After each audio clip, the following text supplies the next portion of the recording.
আল্লাহ পাক আপনাকে ভালোবাসেন বলেই লক্ষ লক্ষ কোটি কোটি মানুষ এখন জেনা করছে। আজকের দিনে আপনি ওয়াজ মাহফিলে বসে আছেন। আল্লাহ পাক আপনাকে ভালোবাসেন বলেই আপনি আল্লাহকে সেজদা দেওয়ার তৌফিক পেয়েছেন। আপনি লা ইলাহা ইল্লাল্লাহ কালিমা শিখেছেন।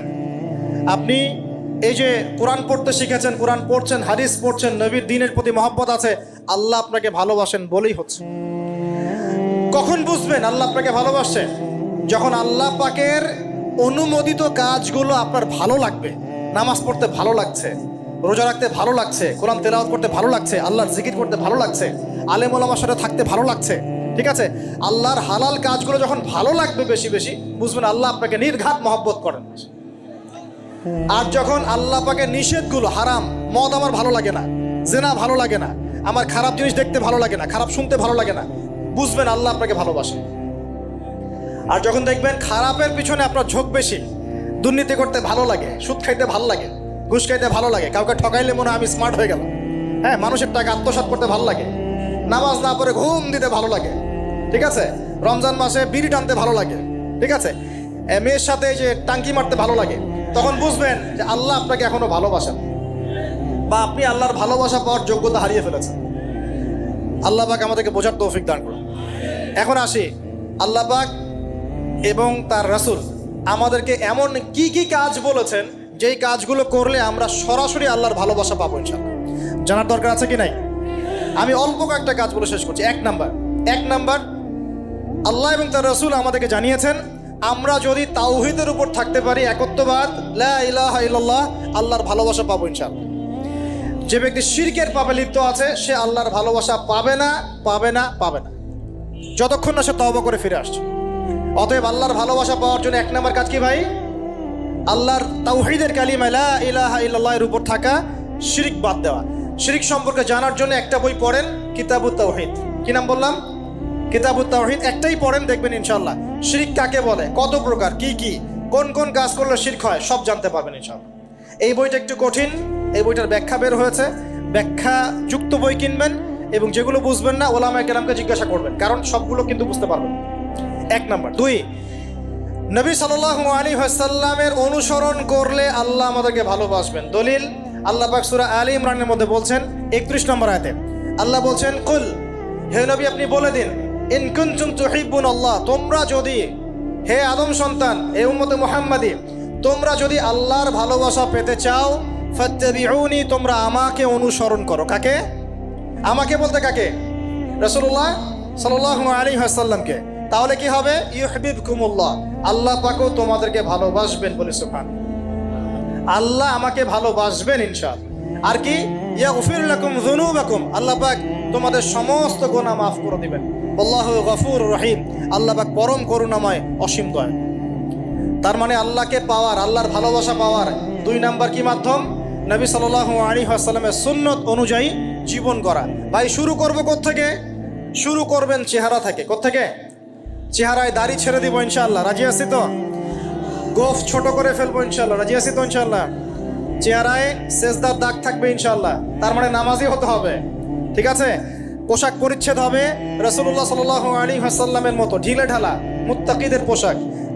চুল হবে কার মতো? মেসি নেইমারের মতো নাকি রাসূলুল্লাহ সাল্লাল্লাহু আলাইহি ওয়াসাল্লামের মতো? এখনকার ছেলে পেলে মা আমি করব, আমার নবী এইভাবে ওযু করতেন, এইভাবে করব, আমার নবী এইভাবে ইস্তেনজা করতেন, পেশাব পায়খানা করতেন, ওইভাবে করব। এই যে এখনকার ইংলিশ টয়লেট, এই ইংলিশ টয়লেটে বসে নবীর মতো ইস্তেনজা করা যায় না। যাবে? ওলামায়ে কেরামকে জিজ্ঞাসা করেন, নবী সাল্লাল্লাহু আলাইহি ওয়াসাল্লাম বাম পায়ে ভর দিয়ে ইস্তেনজা করতেন। কোন পায়ে? এখন বসেন ইংলিশের উপরে, বাম পায়ে কেমনে বসবেন? সম্ভব? ওই যে আমি বলি, এটা মজা করে বলি, কষ্ট থেকেও বলি, একদম বৈশ্বিক পলিটিক্যাল সিস্টেম থেকে শুরু করে বাথরুমের টয়লেট পর্যন্ত সবকিছুই চলছে পশ্চিমা আদর্শ। এখন সবকিছু, এভরিথিং, একদম বাথরুমের কমোড পর্যন্ত। এখন তো কমোডও উঠাই দিয়েছে, এখন সামনে একটা বালতি রেখে দেয় গামলার মতো, এখানেই পেশাব করতে হয়।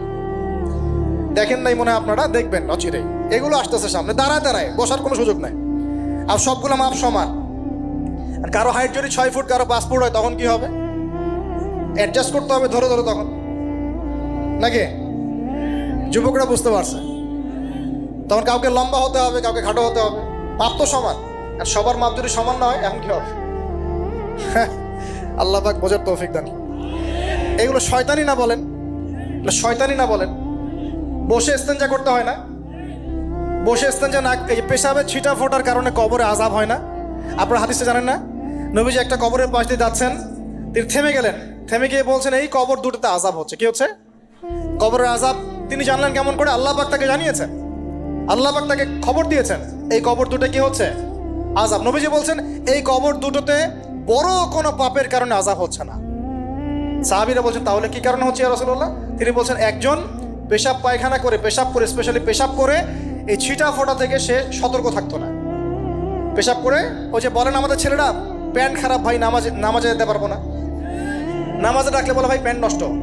তোমরা ভালো করে হাদিসে শোনো, এই ব্যক্তি বড় কোনো পাপ করে নাই, সে পেশাব করার পরে পবিত্র হতো না, মানে এর ছিটা ফোটা থেকে সাবধান থাকতো না, এই কারণে কবরে আযাব দেওয়া হচ্ছে। বলেন নাউজুবিল্লাহ। অন্য হাদিসে নবীজি বলছেন বেশিরভাগ কবরের শাস্তি পেশাবের ছিটা ফোটার কারণে হয়ে থাকে। আস্তাগফিরুল্লাহ, বলেন নাউজুবিল্লাহ। এই টয়লেটগুলোর মধ্যে পেশাবের ছিটা ফোটা লাগে না? তো এই কোরআনের মধ্য দিয়ে আল্লাহর ভালোবাসা পাওয়া যাবে ইনশাআল্লাহ। সর্বশ্রেষ্ঠ নফল আমলের মধ্যে একটা হচ্ছে কি? আল কোরআন তেলাওয়াত করা। আল্লাহ পাক আমাদেরকে তেলাওয়াত করার তৌফিক দান করুন। 3টা বললাম। 4 নাম্বার, বেশি থেকে বেশি আল্লাহর জিকির করা। কি করা ভাই? চলতে ফিরতে উঠতে বসতে অলওয়েজ সুবহানাল্লাহ, আলহামদুলিল্লাহ, লা ইলাহা ইল্লাল্লাহ, আল্লাহু আকবার, লা হাওলা ওয়ালা কুওয়াতা ইল্লা বিল্লাহ, এগুলো চলতে থাকবে। ঠিক আছে ইনশাআল্লাহ? চলতে ফিরতে পড়বেন আল্লাহুম্মা সাল্লি আলা মুহাম্মদ, আল্লাহুম্মা বারিক আলা মুহাম্মদ। ঠিক আছে? হাসবি আল্লাহু ওয়া নি'মাল ওয়াকিল, রাদিতু বিল্লাহি রাব্বান ওয়া বিল ইসলামি দীনান ওয়া বি মুহাম্মাদিন নাবিয়্যা। যত জিকির আজকার আছে চলতে ফিরতে অলওয়েজ পড়তে থাকবে। লা ইলাহা ইল্লাল্লাহ ওয়াহদাহু লা শারীকা লা, লাহুল মুলক ওয়া লাহুল হামদ ওয়া হুয়া আলা কুল্লি শাইইন কাদির। আস্তাগফিরুল্লাহাল্লাযী লা ইলাহা ইল্লা হুয়াল হাইয়ুল কাইয়ুম ওয়া আতুবু ইলাইহি, লা হাওলা ওয়া লা কুওয়াতা ইল্লা বিল্লাহ। এগুলো পড়তে থাকবেন। যে যত বেশি আল্লাহর জিকির করবে তার কলবে আল্লাহ তত বেশি নূর দিবেন ইনশাআল্লাহ। আর যার কলবে যত বেশি নূর সে তত বেশি আল্লাহর ভালোবাসা মহব্বত পাবে ইনশাআল্লাহ। কয়টা বলছি ভাই? 4টা। 1 নাম্বার কি ছিল? তাওহীদ। 2 নাম্বার নবীর সুন্নত। 3 নাম্বার বলেন কোরআন তেলাওয়াত করা। 4 নাম্বার বেশি বেশি আল্লাহর জিকির করা। 5 নাম্বার স্পেশালি 5 নাম্বার বেশি বেশি আল্লাহর কাছে তওবা করা। কি করা? যে আল্লাহর কাছে তওবা করে আল্লাহ তাকে মহব্বত করেন। আলহামদুলিল্লাহ, যে আল্লাহর কাছে তওবা করে আল্লাহ তাকে মহব্বত করেন। আমাদের নবীজি প্রত্যেক দিন 70 থেকে 100 বার আল্লাহর কাছে তওবা করতেন। বলেন সুবহানাল্লাহ। পারা যাবে তো ইনশাআল্লাহ? 6 নাম্বারটা হচ্ছে বেশি বেশি নামাজ আদায় করা। কি করা? আল্লাহকে পাওয়ার জন্য শ্রেষ্ঠ মাধ্যম হচ্ছে সেজদা করা। কি করা? আর সেজদা করা হয় সবচেয়ে শ্রেষ্ঠভাবে নামাজের মধ্য দিয়ে। কিসের মধ্য দিয়ে? ওয়াদা করতে পারি তো ইনশাআল্লাহ 5 ওয়াক্ত নামাজ পড়বো রেগুলার। আচ্ছা, এই দুনিয়াতে যত কিছু আছে, এই দুনিয়ার আকাশ বাতাস, নদী নালা, পানি, অক্সিজেন সবকিছু কার জন্য সৃষ্টি করা হয়েছে? গরু ছাগলদের জন্য, মানুষের জন্য। মূল দায়িত্ব কার? মূল অধিকার কার? মানুষের নয় কি? তাহলে এই পুরো বিষয়গুলো কি আল্লাহ পাকের ভালোবাসার বহিঃপ্রকাশ নয়? হ্যাঁ। আচ্ছা, এবার আসেন, আল্লাহ পাক আদম আলাইহিস সালামকে সৃষ্টি করে সমস্ত নাম শিক্ষা দিয়েছেন। এই যে নাম শিখানো মানে জ্ঞান শিখানো, এই জ্ঞান শিখানোটা কি আল্লাহর দয়া ভালোবাসা নিদর্শন নয়? একটু ধরায় দিচ্ছি আপনাদেরকে। এবার সামনে আসেন, আল্লাহ পাক ফেরেশতাদের সামনে তাকে উপস্থাপন করলেন, করে বললেন সব ফেরেশতা তোমরা যারা আছো সেজদা করো আদমকে। এই যে আমাদের পিতাকে সম্মানিত করা হচ্ছে, এটা কি ভালোবাসার বহিঃপ্রকাশ নয়? এবার আমাদের পিতাকে সম্মানিত করা হলো, ইবলিস সেজদা করলো না, সে কিয়াস করলো, বাতিল কিয়াস, যুক্তি দিল আমি তার চেয়ে শ্রেষ্ঠ ইত্যাদি। আল্লাহ পাক ইবলিসকে অভিশপ্ত করলেন, আমাদের পিতা তাকে জান্নাতে রাখলেন। এই যে জান্নাতে রাখলেন, এটা কি আল্লাহ পাকের ভালোবাসা নয়? এবার আল্লাহ পাক আদম আলাইহিস সালামের পাঁজর থেকে সৃষ্টি করলেন তার স্ত্রী হাওয়া আলাইহিস সালামকে। ওই যে শুরুতে বলেছি স্রষ্টা একা থাকতে পারলেও সৃষ্টি কি পারবে? এই জন্য আদম আলাইহিস সালামের পাঁজর থেকে তার স্ত্রীকে সৃষ্টি করা হয়েছে। উভয়ের মাঝখানে ভালোবাসা দিয়ে দেওয়া হয়েছে। বলেন সুবহানাল্লাহ। এই জেনা ভালোবাসা নিদর্শন নয়, বিয়ে শাদী হচ্ছে ভালোবাসার নিদর্শন। আল্লাহ পাক বলেছেন সূরা রুমের মধ্যে, ওয়াজআলা বাইনাহুমা মাওয়াজ্জাতা ওয়া রাহমা, আমি আল্লাহ স্বামী স্ত্রীর মধ্যে ভালোবাসা এবং হৃদ্যতা সৃষ্টি করে দিয়েছি। বলেন সুবহানাল্লাহ। তার মানে এই হারাম সম্পর্ক যেটা দেখছেন এটা হলো একটা জেনার পথ। আর যখন আমরা হালালভাবে বিয়ে শাদী করবেন, আপনারা করবেন, তখন দেখবেন আল্লাহ পাকের পক্ষ থেকে ভালোবাসা সৃষ্টি হয়ে যাবে ইনশাআল্লাহ। অতএব ওয়াদা করতে পারি তো আল্লাহর কাছে নিজের চরিত্রকে পবিত্র রাখবো ইনশাআল্লাহ, হারাম কোনো সম্পর্কে যাব না ইনশাআল্লাহ, কোনো সহি প্রেমেও যাব না ইনশাআল্লাহ। এটা সহি প্রেম আবার কি জিনিস? দিনী ভাই দিনী বোনের মধ্যে এখন প্রেম চলে, এগুলো হয় না মাঝে মাঝে, এগুলোও বন্ধ, এগুলো বন্ধ করতে হবে।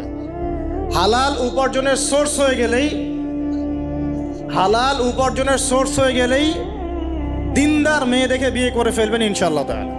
অন্য কোনো পথে যাবেন না, কোনো হারাম পথে যাবেন না, ওয়াদা করেন ইনশাআল্লাহ। রাজি আছেন তো ইনশাআল্লাহ? আল্লাহ কবুল করুন, আমিন। আর বিয়ের সময় অবশ্যই দিনদারিতা দেখবেন, অন্য কিছু না, অন্য কিছু পরে, দিনদারিতা আগে। দিনদারিতা আছে, নামাজ পড়ে, পর্দা করে, মাশাআল্লাহ সব দিক ঠিক আছে, তারপরে দেখবেন আপনি অন্য কিছু, তার আগে নয়। কথা ঠিক আছে? একইভাবে মেয়েদের ক্ষেত্রেও, যে আগে দেখবেন না ছেলে কত বড় চাকরি করে, ছেলের কত বড় বাড়ি আছে, গাড়ি আছে, এটা পরে। আগে দেখবেন ছেলে নামাজি কিনা, সুন্নত আছে কিনা, ইসলামের জন্য তার সফট কর্নার আছে কিনা, ইসলাম প্র্যাকটিস করে কিনা, এগুলো আগে দেখবেন। এগুলো না দেখলে কি হবে জানেন? বিয়ের 1 বছর 2 বছর পরেই বুঝতে পারবেন দুনিয়াটা জাহান্নাম হয়ে গেছে। নাউজুবিল্লাহ, দুনিয়াতেই তখন জাহান্নামের আযাবের স্বাদ ভোগ করতে হবে। নাউজুবিল্লাহ, আল্লাহ পাক আমাদেরকে হেফাজত করুন, আমিন। তো এই যে আল্লাহ পাক আদম আলাইহিস সালামের পাঁজর থেকে সৃষ্টি করলেন কাকে, এবং ভালোবাসা দিয়ে দিলেন উভয়ের মাঝখানে, এটা কি আল্লাহ পাকের দয়া নয়? আল্লাহ পাক ভালোবাসেন না? এবার দেখেন, গাছের কাছে যেতে নিষেধ করলেন, আমি কিন্তু শর্ট করে বলছি, গাছের কাছে যেতে নিষেধ করলেন, তোমরা জান্নাতে থাকো, খাও, যা ইচ্ছা করো, কিন্তু ওয়ালা তাকরাবা হাদিহি শাজারা, এই গাছের কাছেও যাবে না। একটা পরীক্ষা, জাস্ট একটা পরীক্ষা। এখানে কিন্তু বলা হচ্ছে গাছের কাছেও যাবে না, বলা হচ্ছে না যে গাছের ফল খাবে না। ঠিক যেমন আল্লাহ বলেছেন তোমরা জেনার কাছেও যাবে না, আল্লাহ পাক কিন্তু বলেন নাই জেনা করবে না, আল্লাহ পাক বলেছেন তোমরা জেনার কাছেও যাবে না। তো এখান থেকে আমরা এই হুকুমটার কঠোরতা বুঝতে পারি। তো প্রিয় ভাইরা, এখানে আমাদের পিতামাতা শয়তানের প্রলোভনে পড়ে গেলেন। কেন পড়লেন? শয়তান ওয়াসওয়াসা দিল যে আমি কি তোমাদেরকে এমন গাছের কথা বলে দিব যে গাছের কাছে গেলে বা যার ফল খেলে তোমরা চিরস্থায়ী জীবন পাবে এবং তোমরা ফেরেশতা হয়ে যাবে, এরকম কথা বলল, এবং তোমরা কোনোদিন মরবে না। হাল আদুল্লুকা আলা শাজারাতিল খুলদি ওয়া মুলকিন লা ইয়াবলা, এই দুটো ওয়াসওয়াসা, চিরস্থায়িত্বের ওয়াসওয়াসা এবং অমরত্বের ওয়াসওয়াসা দিয়ে আমাদের পিতামাতাকে নিয়ে গেল। এখন আমাদের পিতামাতা কি ফল খেয়েছিলেন কি খান নাই? আচ্ছা, এখন আল্লাহ পাকের দৃষ্টিতে অন্যায় হয়েছে কিনা? এরপরে আমাদের পিতামাতা কি করলেন? বললেন রব্বানা যালামনা আনফুসানা ওয়া ইল্লাম তাগফির লানা ওয়া তারহামনা লানাকুনান্না মিনাল খাসিরিন। এই যে দোয়াটা তারা করলেন, এই দোয়াটা করার পরে আল্লাহ পাক কি তাদেরকে মাফ করে দিয়েছেন কি দেন নাই? বলেন, কথা বলেন। আল্লাহ পাক মাফ করে দিয়েছেন কি দেন নাই? এই যে অন্যায় করার পরেও আল্লাহ যে ক্ষমা করে দেন, মানে গুনাহ করার পরেও যে আদম সন্তানকে আল্লাহ পাক মাফ করে দেন, এটা কি আল্লাহ পাকের রহমত, দয়া কি নয়? আচ্ছা, এটা আল্লাহ পাকের নিদর্শন ছিল ভালোবাসার। এরপর আল্লাহ পাক দুনিয়াতে পাঠিয়ে দিলেন, কারণ এটা পরীক্ষা, দুনিয়াটা পরীক্ষার জায়গা, পরীক্ষা দিচ্ছি আমরা এখানে। এখন পরীক্ষা ক্ষেত্রে কি আল্লাহ পাক আমাদেরকে একা ছেড়ে দিয়েছেন? আল্লাহ পাক কি আমাদেরকে একা ছেড়ে দিয়েছেন? না, আল্লাহ পাক দুনিয়াতে পাঠিয়ে আমাদেরকে গাইডলাইন দিয়েছেন কিনা, কিভাবে চলতে হবে, কি করা যাবে কি করা যাবে না, কিভাবে চলবো কিভাবে চলবো না। আল্লাহ পাক কি ওহী নাজিল করেছেন কিনা? এই ওহী নাজিল করাটা কি আল্লাহ পাকের রহমত কিনা, আল্লাহ পাকের দয়া কিনা, ভালোবাসা কিনা? আল্লাহ পাক কি একা ছেড়ে দিয়েছেন না নবী রসুল পাঠিয়েছেন? এই যে নবী রসুলদেরকে পাঠিয়েছেন, এই নবী রসুলগণ কি আল্লাহর পক্ষ থেকে রহমত কিনা? বলেন। না হলে আমরা কি করতাম? দুনিয়াতে কেমন করে চলতাম, কিভাবে পথ খুঁজে পাইতাম, কেমন করে ইবাদত করতাম, আমরা কি জানতে পারতাম? আল্লাহ পাক রহম করে, ভালোবেসে, দয়া করে নবী রসুল পাঠিয়েছেন, আসমানি কিতাব পাঠিয়েছেন। বলেন সুবহানাল্লাহ। এখন এই নবীদের সিলসিলায় আল্লাহ পাক যে সর্বশেষ নবী মুহাম্মদ সাল্লাল্লাহু আলাইহি ওয়াসাল্লামকে পাঠিয়েছেন, এইটা দয়া কিনা? এটা আল্লাহ পাকের দয়া নয়? আল্লাহ পাকের রহমত নয়? আল্লাহ পাক কি বলেন নাই যে তিনি হচ্ছেন রাহমাতুল লিল আলামিন, তিনি পুরো বিশ্ব জগতের রহমত নয় কি? আচ্ছা, এখন আমাদেরকে যে আল্লাহ পাক নবী মুহাম্মদ সাল্লাল্লাহু আলাইহি ওয়াসাল্লামের উম্মত বানালেন, এটা কি আরো বড় রহমত কিনা? বলেন তো। জান্নাতে যাবে 120 কাতার মানুষ। কত কাতার? 120 কাতার মানুষ ইন টোটাল জান্নাতে যাবে। তার মধ্যে উম্মতে মুহাম্মাদের কত কাতার জানেন? 80 কাতার। কত কাতার? বলেন সুবহানাল্লাহ। তাহলে এটা কি আল্লাহ পাকের দয়া নয়? আল্লাহ আমাদেরকে ভালোবাসেন না? আচ্ছা, আল্লাহ পাক যে আমাদের কাছে তাওরাত, জাবুর, ইনজিল না পাঠিয়ে আল কোরআনের মতো কিতাব পাঠিয়েছেন, যে কিতাবের সমস্ত সমাধান আছে, এটা আল্লাহ পাকের রহমত, দয়া নয়, ভালোবাসা নয়? আচ্ছা, এখন আল্লাহ পাক দুনিয়াতে চলার জন্য আমাদেরকে জীবন দিয়েছেন, হায়াত দিয়েছেন, সুস্থতা দিয়েছেন, পরিবার দিয়েছেন, আমাদের ব্যবসা বাণিজ্য দিয়েছেন, আমাদের স্ত্রী সন্তান দিয়েছেন, আমাদেরকে চলাফেরা করার ক্ষমতা দিয়েছেন। একটা চোখ নষ্ট হয়ে গেলে বুঝতে পারে মানুষ যে কত কষ্ট হচ্ছে, একটা পা না থাকলে বুঝতে পারে কত কষ্ট হচ্ছে। এই করোনার সময় যারা শ্বাস নিতে পারে নাই তাদের কত কষ্ট হয়েছে। সুস্থ আছি, সুন্দর আছি, পরিবার আছে, আল্লাহ রিজিক দিচ্ছেন, 3 বেলা খাওয়াচ্ছেন, কাপড় দিচ্ছেন, শিক্ষার ব্যবস্থা করছেন, ইবাদত করার সুযোগ দিচ্ছেন, গুনাহ করলেও আবার মাফ করে দিচ্ছেন। এই সব কিছুকে আল্লাহ পাকের ভালোবাসা নয়? এই ভালোবাসাগুলো কি নিঃস্বার্থ ভালোবাসা না স্বার্থ ভিত্তিক ভালোবাসা? এই আল্লাহ পাকের কোনো স্বার্থ আছে? আল্লাহ পাক আমাদের কাছে কিছু চান? রিজিক চান, টাকা পয়সা চান? আল্লাহ পাকের যদি ইবাদত করে আমরা ছেড়ে দেই, আল্লাহর কোনো ক্ষতি হবে? আমরা ইবাদত করে ভাসিয়ে ফেললাম, আল্লাহর কোনো লাভ আছে? আল্লাহ পাকের শক্তি কি আরো বেড়ে যাবে না কমবে, নাকি যেমন আছে তেমনই থাকবে? আল্লাহ রাব্বুল আলামিনের শান শওকত কি আরো বেড়ে যাবে, নাকি আল্লাহ পাকের শান শওকত কমে যাবে? আল্লাহ রাব্বুল আলামিন যেমন, আল্লাহ পাক তেমনই থাকবেন, তাই নয় কি? আল্লাহ পাকের যে বিশাল খাজানা আছে, আমরা যদি ইবাদত করে ভাসিয়ে ফেলি, খাজানা কি বেড়ে যাবে? আমরা যদি সবাই ইবাদত করা ছেড়ে দেই, খাজানা কমে যাবে? আল্লাহ পাকের কোনো স্বার্থ আছে আমাদের ভালোবাসার? কোনো স্বার্থ নাই। তাহলে আল্লাহ পাক এই পুরো বিশ্বজগৎ সৃষ্টি করেছেন নিঃস্বার্থভাবে, তার স্বার্থ ছাড়া। এত অসংখ্য নেয়ামতে আমাদেরকে ভর্তি করে রেখেছেন আমাদের স্বার্থে, তার কোনো স্বার্থ নাই। কোনো স্বার্থ আছে? এই পরীক্ষায় পাশ করলে আমরা আবার জান্নাতে যাবো ইনশাআল্লাহ। ওই জান্নাতে যাওয়ার পরে কি আমাদের স্বার্থ থাকবে না আল্লাহ পাকের স্বার্থ থাকবে? যে আল্লাহ পাক আমাকে যে জ্ঞান দিয়েছেন, আল্লাহ পাক আমাকে যে লিমিটেড জ্ঞান দিয়েছেন, এই জ্ঞান দিয়ে আমি আগামীকাল কি হবে সেটা বলতে পারি না। বলতে পারি? যে মানুষের জ্ঞান এতই ক্ষুদ্র যে আগামীকাল তার সাথে কি হবে সে বলতে পারে না, সেই মানুষের পক্ষে কি এই অদৃশ্যের জগৎ সম্পর্কে এত গভীর জ্ঞান লাভ করা সম্ভব? মানুষের জ্ঞান কি অসীম না আল্লাহ পাকের জ্ঞান অসীম? এখন সেই অসীম সত্তার পক্ষ থেকে যখন কোনো ওহী আসে, কোনো তথ্য সংবাদ আসে, তাহলে আমি কি সেই জ্ঞানকে পেনিট্রেট করতে পারবো? বরং আমার উচিত হবে সেই তথ্যকে বিশ্বাস করা এবং তার সামনে আত্মসমর্পণ করা। তাহলে আমি ধর্মান্ধ হয়ে সবচেয়ে স্মার্ট মানুষ হয়েছি। যারা আল্লাহ পাকের ওহীতে বিশ্বাস করে সে হচ্ছে সবচেয়ে স্মার্ট মানুষ। কারণ আল্লাহ পাকের ওহীর সব জ্ঞান তো আমি ভেদ করে যেতে পারবো না, কারণ আমি তো আগামীকাল কি হবে তাই জানি না। আগামীকাল কি হবে তাই যে জানে না, সে কিভাবে পরকালের জীবনকে ব্যাখ্যা করবে? কিয়ামতের মাঠে কে কোথায় দাঁড়াবে, কার হাসর কোথায় হবে, কে জান্নাতে যাবে, কে জাহান্নামে যাবে, আমি কি বলতে পারবো? কার সাথে কোন ফেরেশতা আছে, কার সাথে কি আকৃতির শয়তান আছে, শয়তান তাকে কিভাবে ওয়াসওয়াসা দেয়, কবরে কি আযাব হয়, আত্মা কাকে বলে, স্বপ্নে মানুষ কেন দেখে হাসে কাঁদে, স্বপ্ন কিভাবে সত্যি হয়, এরকম অনেক প্রশ্ন আছে গায়েবের। এগুলোকে আমরা ব্যাখ্যা করতে পারবো? অতএব গায়েবে বিশ্বাস না করলে কেউ মুমিন হতে পারে না। আর আল্লাহ রাব্বুল আলামিন এই গায়েবের খবর জানেন। এই গায়েবের খবর থেকে আল্লাহ আমাদেরকে যতটুকু তথ্য দিয়েছেন এতটুকু আমরা জানি, এর বেশি আমরা জানি? আচ্ছা, মায়ের গর্ভে যখন সন্তান, তখন ফেরেশতা লিখে দিচ্ছেন, এক, তার হায়াত কতটুকু হবে, ব্যাস লেখা হয়ে গেছে। লেখা হয়ে গেছে মানে যা হায়াত, যা অপচয় করেছেন তো করেছেনই। এখন সারা জীবন যদি মাথাটা ঠুকরে ঠুকরে কাঁদেন, তাও ওই অপচয়কৃত দিনগুলো ফিরে আসবে না। শিক্ষা নেবেন না এখান থেকে? 30 বছর চলে গেছে মানে 30 বছর আল্লাহর নাফরমানি করেছেন, সারা জীবন মাথা ঠুকরে কাঁদলেও ওই 30 বছর ফিরে আসবে না। আসবে যুবক ভাই? অতএব কি করা উচিত? ফিরে আসা উচিত নাকি এভাবেই চলতে থাকবে? লিখা হয়ে গেছে, বাড়বেও না কমবেও না। 2, রিজিক কি কি পাবেন, আপনার রিজিক সব লিখা হয়ে গেছে। আল্লাহ রাব্বুল আলামিন 6 দিনে মহাবিশ্ব সৃষ্টি করে মহাবিশ্বের সব জায়গায় যার যার কাজ তাকে বুঝিয়ে দিলেন। কোন গ্রহ কি কাজ করবে, কোন সৌরজগৎ কেমন করে চলবে, দুনিয়া কিভাবে ঘুরবে, সূর্য কিভাবে উঠবে, চাঁদ কিভাবে আসবে, কোন মাখলুক কি কাজ করবে, ফেরেশতাদের কাজ কি হবে, ইত্যাদি ইত্যাদি। আল্লাহ পাক সমস্ত কাজ বুঝিয়ে দিলেন। সূরা আলিফ লাম মিম সেজদা, হামিম সেজদার মধ্যে আছে, পড়ে দেখবেন। আল্লাহ পাক পুরো মহাবিশ্বের দায়িত্ব বন্টন করে দিলেন। এবার আল্লাহ রাব্বুল আলামিন কি করলেন শোনেন। আল্লাহ রাব্বুল আলামিন বলছেন, এই পুরো মাখলুক কায়নাত সৃষ্টি করার পর আল্লাহ পাক তার রহমতকে 100 ভাগে ভাগ করলেন। কত ভাগে? আল্লাহ পাকের দয়া, রহমত, ভালোবাসাকে 100 ভাগে ভাগ করলেন। ভাগ করে 1 ভাগ, মাত্র 1 ভাগ আল্লাহ পাক পুরো মহাবিশ্বে ছড়িয়ে দিলেন। বলেন সুবহানাল্লাহ। বাকি 99 ভাগ রহমত আল্লাহ পাক তার কাছে রাখলেন। এই 1 ভাগ ভালোবাসার কারণেই এই যে সন্তান কান্না করলে মায়ের বুক ফেটে যায়, সন্তান অসুস্থ হলে বাবার বুক ফেটে যায়, যেই বাবা সহজে চোখের পানি কাউকে দেখায় না সেই বাবা জায়নামাজে দাঁড়িয়ে চোখের পানি ছাড়তে থাকে।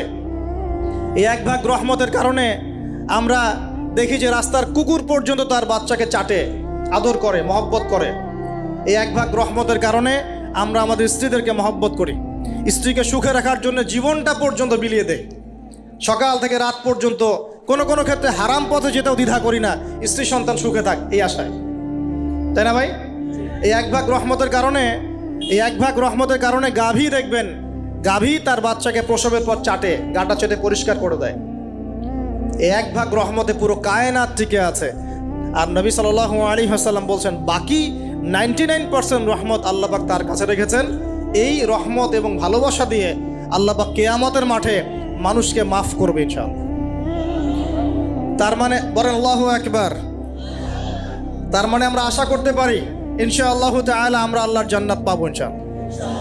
পাবো কি না? শুধু একটা কাজ যদি উম্মত করতে পারে জান্নাত পাবে। বলে দিব কোনটা? অনেক কাজই আছে কিন্তু স্পেশাল একটা কাজ, একটা। আল্লাহ রাব্বুল আলামিন মেরাজের রাতে তার নবীকে উঠিয়ে নিয়েছিলেন, উঠিয়ে নিয়ে কাছে নিয়ে আসছেন, একদম কাছে, আর যে আরশের কাছাকাছি। নবী সাল্লাল্লাহু আলাইহি ওয়াসাল্লাম বলছেন ওই সময় তার উপর 3টা স্পেশাল ওহী করা হয়েছে। কয়টা? 3টা। একটা হচ্ছে 50 ওয়াক্ত নামাজ। কত ওয়াক্ত? এটা কমতে কত ওয়াক্ত হয়েছে? 5। 5কেও কমানোর জন্য কোন নবী বলছিলেন? মুসা আলাইহিস সালাম বলছেন 5ও পারবে না, কমাই নিয়ে আসেন। 5ও যে পারবে না, মুসা আলাইহিস সালাম কেমন করে জানলেন? তার উম্মত 2 ওয়াক্ত নামাজ ফরজ। কয় ওয়াক্ত নামাজ ফরজ ছিল? ওই 2 ওয়াক্ত তার আদায় করতে পারে নাই। এই অভিজ্ঞতা থেকে তিনি বলেছেন যে আপনার উম্মত 5 ওয়াক্ত পারবে না। সত্যি না মিথ্যা কথাটা? আসলেই কি উম্মত 5 ওয়াক্ত নামাজ পড়তে পারছে? আচ্ছা, যাই হোক, আল্লাহ পাক আমাদেরকে পড়ার তৌফিক দান করুন। দ্বিতীয় ওহী হচ্ছে সূরা বাকারার শেষের 3টা আয়াত। কয় আয়াত? সূরা বাকারার শেষের 3 আয়াত ওহী করেছেন কে? আল্লাহ রাব্বুল আলামিন। কোনো ব্যক্তি যদি রাতের বেলা সূরা বাকারার শেষের 3টা আয়াত পড়ে সারা রাত ইবাদত করার নেকি পাবে ইনশাআল্লাহ।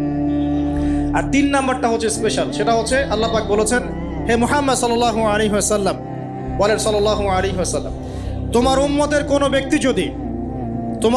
কোনো ব্যক্তি যদি আসমান জমিনের সমান গুনাহ নিয়ে আমার সামনে দাঁড়ায়, আসমান জমিন সমান গুনাহ নিয়ে আমার সামনে দাঁড়ায়, কিন্তু আমার সাথে শিরকের পাপ নাই, আমার সাথে কোনো শিরকের পাপ করে নাই, ইনশাআল্লাহ আমি আল্লাহ তার সামনে আসমান জমিন সমান ক্ষমা নিয়ে হাজির হব ইনশাআল্লাহ। তার মানে আমরা যদি ইনশাআল্লাহ তাআলা শিরকের পাপ থেকে দূরে থাকতে পারি, ইনশাআল্লাহ আশা করা যায় আমরা আল্লাহর সন্তুষ্টি পাবো ইনশাআল্লাহ। এরপর আল্লাহ রাব্বুল আলামিন কি করলেন? আল্লাহ রাব্বুল আলামিন পুরো মহাবিশ্ব সৃষ্টি করে সব দায়িত্ব ভাগ করে দিলেন। ভাগ করে দেওয়ার পরে আল্লাহ পাক জান্নাত জাহান্নাম সৃষ্টি করেছেন কিনা? আচ্ছা, জান্নাত এবং জাহান্নাম কার কার জন্য সৃষ্টি করেছেন বলেন? জিন আর মানুষ। আচ্ছা, এখন জান্নাতের চেয়ে কি শান্তির কোনো জায়গা আছে? আচ্ছা, এই জান্নাত কার জন্য সৃষ্টি করেছেন? জিন আর মানুষ। আচ্ছা, তাহলে আল্লাহ পাক মানব জাতিকে ভালোবাসেন কিনা? ভালোবাসেন কিনা? আপনি যখন কাউকে ভালোবাসবেন তাকে সবচেয়ে সুন্দর গিফট দিতে চাইবেন কিনা? তার জন্য সবচেয়ে ভালোটা কিনতে চাইবেন কিনা? আল্লাহ পাক জান্নাত তৈরি করেছেন কাদের জন্যে? আমাদের জন্য। তার মানে আল্লাহ পাক আমাদেরকে ভালোবাসেন কিনা? অবশ্যই বাসেন। খেয়াল করে দেখেন, আত্মীয়তার সম্পর্ক আপনি বজায় রাখবেন। মনে রাখবেন, আমি বারবার একটা কথা বলেছি আপনাদের ওয়াজ মাহফিলে, যে পৃথিবীতে যে কাজই করবেন আল্লাহর সন্তুষ্টির জন্য করবেন। আত্মীয়তার সম্পর্ক বজায় রাখবেন আল্লাহর সন্তুষ্টির জন্যে, তাদের কাছে কিছু পাওয়ার আশায় না। যখনই আপনি কারো কাছে কিছু পাওয়ার আশা করবেন আপনি কষ্ট পাবেন। যখনই কারো কাছে কিছু পাওয়ার আশা করবেন আপনি কষ্ট পাবেন। কারো কাছে এত বেশি পাওয়ার আশা করবেন না। কার কাছে পাওয়ার আশা করবেন? আল্লাহর কাছে, যে আমি এই কাজটা করছি, আল্লাহ আমাকে পুরস্কার দিবে ইনশাআল্লাহ। আমি আত্মীয়তার সম্পর্ক বজায় রাখছি কেন? আল্লাহর কাছে রিজিকে বরকতের আশায়, আল্লাহর সন্তুষ্টির জন্য। মনে রাখবেন প্রিয় ভাইয়েরা, আমল কবুল হওয়ার শর্ত মোটামুটি 3টা। কয়টা? 1 নাম্বার, আমলগুলো হতে হবে আল্লাহর সন্তুষ্টির জন্য। 1।